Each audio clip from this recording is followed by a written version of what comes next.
Protecting the coral reefs. You've probably seen videos of the beautiful coral reefs that cover the ocean floor. The biggest coral reefs are located where the water is warm, but there are also reefs in colder waters. These reefs are very important for the diversity of the oceans, as they provide a home for thousands of underwater species that could not possibly survive anywhere else than in these old coral reefs. However, we have a problem. The coral reefs are super stressed out. And how do we know this? Well, when stressed out, the coral reefs lose their colorfulness and become plain white, dead white. But before looking at what causes the stress, let's take a closer look at what corals actually are. The cool thing about corals is that they are simultaneously plant, animal, and mineral. In fact, a coral is a society that consists of several polyps.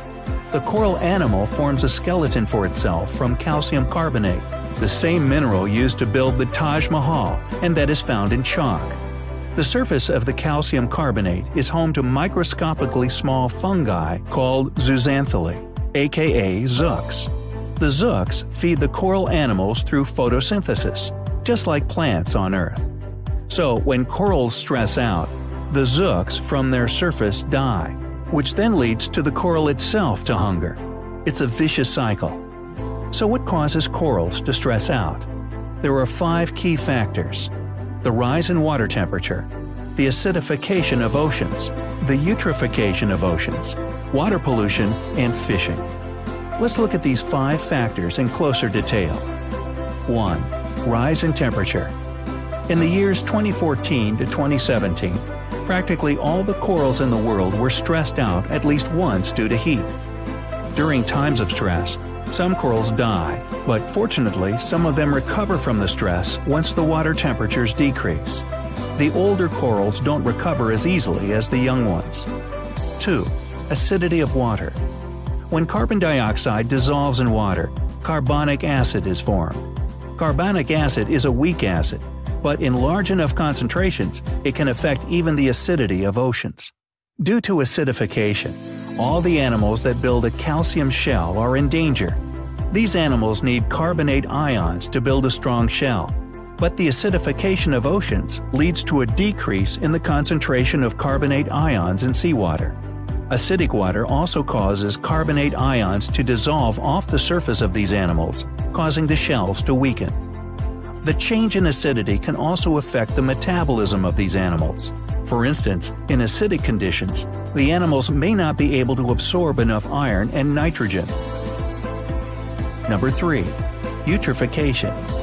Eutrophication causes a balance shift in the species living in a certain area. Fast-growing plankton grow faster than corals. The increase in plankton causes the waters to get murkier, which results in plants getting less sunlight, reducing the amount of photosynthesis. Also, as the plankton decompose dead algae, the amount of bacteria increases. These bacteria use up oxygen, causing the oxygen concentration of the water to decrease to levels where some animals can no longer survive. 4. Pollution. Corals are also stressed out by water pollution. Pollution is caused by ships, as well as chemicals that dissolve from garbage. Pollution also causes the water to become murky, once again challenging the ecosystem of the oceans. 5. Fishing. Currently, too much fishing takes place in the oceans. The fishing net harms the corals, and in addition, the balance between species is changed, affecting corals. The oceans are large ecosystems with their own chemical processes and climate. Changes in these processes and climates has caused species to stress out. These changes are most notable in tropical waters and the coral reefs, where the amount of endangered species is the largest. Some species are able to adapt to these changes, while a large proportion may become extinct. If nothing is done, during the next few decades, the coral reefs will be destroyed completely. These will also have a big effect on humans. 500 million people are directly reliable on the food and livelihood of the coral reefs. The worth of these waters is calculated to be tens of billions of dollars a year.